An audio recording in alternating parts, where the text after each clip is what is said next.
ഇന്ന് എണ്ണ ഒട്ടും കുടിക്കാത്ത നല്ലൊരു ക്രിസ്പി പൂരിയാണ് ഞാൻ തയ്യാറാക്കുന്നത്. വളരെ പെട്ടെന്ന് തന്നെ ഇത് തയ്യാറാക്കി എടുക്കാം. അതിൻ്റെ കൂടെ കഴിക്കാനായിട്ട് ഞാനൊരു സിമ്പിൾ മുട്ടക്കറിയും കൂടെ തയ്യാറാക്കുന്നുണ്ട്. ഇതെങ്ങനെയാണ് തയ്യാറാക്കുന്നത് നോക്കാം. അതിനായിട്ട് ഞാൻ 1.5 കപ്പ് ഗോതമ്പ് പൊടി എടുക്കുന്നുണ്ട്. റേഷൻ കടയിലെ ഗോതമ്പ് പൊടിയാണ് ഞാൻ എടുത്തിട്ടുള്ളത്. ഇനി ഇതിലേക്ക് ആവശ്യത്തിനുള്ള ഉപ്പ് ചേർത്ത് കൊടുക്കാം. ഒരു നുള്ള് സോഡാപ്പൊടി ചേർത്ത് കൊടുക്കാം. ഒരു 1/4 ടീസ്പൂൺ ചെറിയ ജീരകം ചേർത്ത് കൊടുക്കാം. ജീരകം ഇഷ്ടമില്ലാത്തവർ ചേർക്കണ്ട. നല്ലപോലെ ഒന്ന് ഇളക്കി യോജിപ്പിച്ച് കൊടുക്കാം. വീഡിയോ കണ്ടുകൊണ്ടിരിക്കുമ്പോൾ സബ്സ്ക്രൈബ് ചെയ്യാത്തവരൊക്കെ ഒന്ന് ചെയ്യണേ. ലൈക്ക് ചെയ്യാനും മറക്കല്ലേ. ഇനി ഇതിലേക്ക് വെള്ളം ഒഴിച്ച് നമുക്കിതൊന്ന് കുഴച്ചെടുക്കണം. സാധാ വെള്ളമാണ് ഞാൻ ഒഴിച്ചിട്ടുള്ളത്, ചൂടുള്ള വെള്ളമൊന്നുമല്ല. കുറേശ്ശെ ഒഴിച്ച് കുഴച്ച് കൊടുത്താൽ മതി.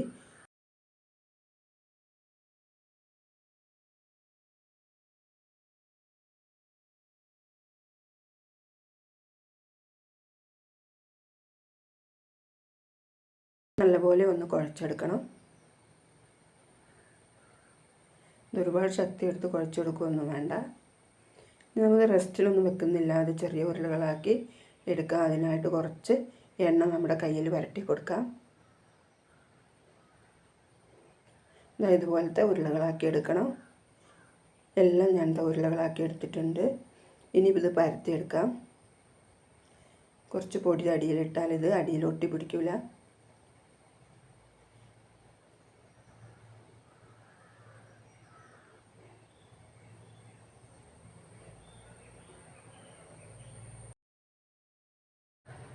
ഇത് പരത്തിയെടുക്കാൻ അറിയാത്തവർ പ്രസ്സിൽ പരത്തിയെടുത്താലും മതി. നല്ല പൊങ്ങി വരും ചെയ്യും, ക്രിസ്പി ആയിരിക്കും. പിന്നെ ഇങ്ങനെ ആകുമ്പോൾ ഒന്നും കൂടെ മയം കിട്ടും. ഇതെല്ലാം പരത്തിയെടുത്തിട്ടുണ്ട്. ഇനി നമുക്കിത് മാറ്റി വയ്ക്കാം. ഇതെല്ലാം പൊരിച്ചെടുക്കാം. അതിനായിട്ട് ഞാൻ പാനിൽ എണ്ണ ഒഴിച്ച് ചൂടാകാൻ വെച്ചതാണ്. നല്ല ചൂടായി വരുമ്പോൾ നമുക്കിത് അതിലേക്ക് ഇട്ട് കൊടുക്കാം.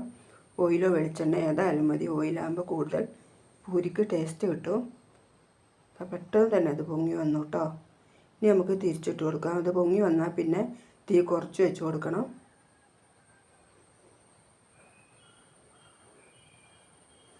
ഇതായിട്ടുണ്ട്. ഇനി നമുക്ക് പാത്രത്തിൽ നിന്ന് മാറ്റി കൊടുക്കാം.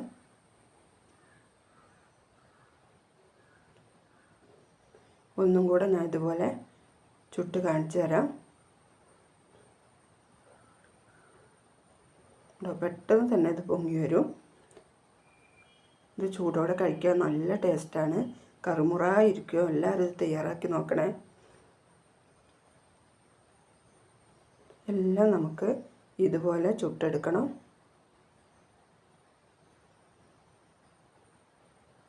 ഇതായിട്ടുണ്ട്. ഇത് നമുക്ക് പാത്രത്തിലേക്ക് മാറ്റാം. ഇനി ഇതിലേക്കൊരു കറി തയ്യാറാക്കാം. പെട്ടെന്ന് തയ്യാറാക്കാൻ പറ്റിയ ഒരു സിമ്പിൾ മുട്ടക്കറിയാണ് ഞാൻ തയ്യാറാക്കുന്നത്. ഒരു മുട്ട വെച്ചിട്ടാണ് ഞാനിത് തയ്യാറാക്കുന്നത്. ഒരു പാൻ ഗ്യാസിൽ വെച്ച് അതിലേക്ക് കുറച്ച് വെളിച്ചെണ്ണ ഒഴിച്ചു കൊടുത്ത് അത് ചൂടായി വരുമ്പോൾ അതിലേക്കൊരു 4 വെളുത്തുള്ളി ഇട്ട് കൊടുക്കണം. ആ വെളുത്തുള്ളി ഒന്ന് മൂത്ത് വരുമ്പോൾ അതിലേക്ക് ഞാൻ ഒരു സവാളയുടെ പകുതി അരിഞ്ഞു വെച്ചിട്ടുണ്ട്. അത് ചേർത്ത് കൊടുക്കാം.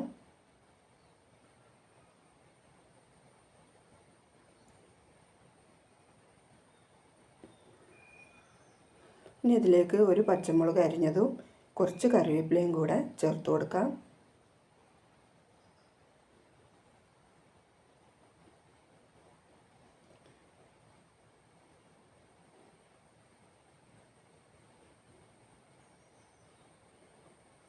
കുറച്ചൊന്ന് വാടി വരുമ്പോൾ നമുക്കിതിലേക്ക് ഞാൻ ഒരു ചെറിയ തക്കാളി അരിഞ്ഞു വെച്ചിട്ടുണ്ട്. അതൊന്ന് ഇതിലേക്ക് ചേർത്ത് കൊടുക്കണം.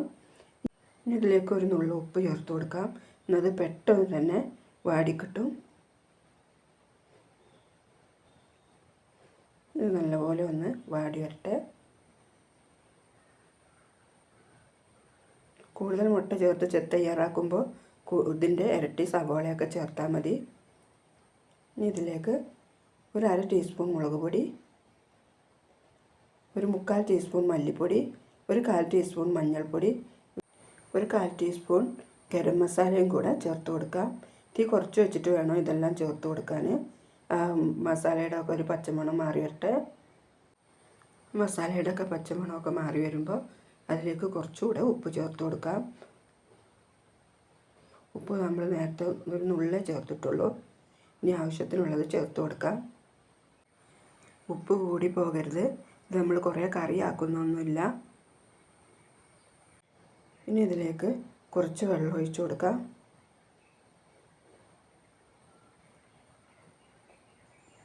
മസാലയൊക്കെ വെള്ളത്തിൽ കിടന്ന് ഒന്ന് തിളച്ച് വരട്ടെ.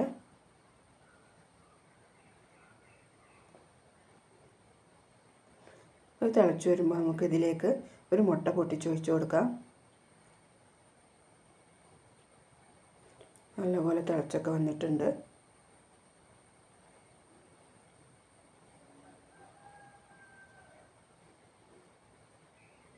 ഇതിലേക്ക് കുറച്ച് കുരുമുളക് പൊടി അതിൻ്റെ മുകളിലൊന്ന് വിതറി കൊടുക്കാം. ഇതൊരു 10 സെക്കൻഡ് ഒന്ന് മൂടി വയ്ക്കാം നമുക്ക്.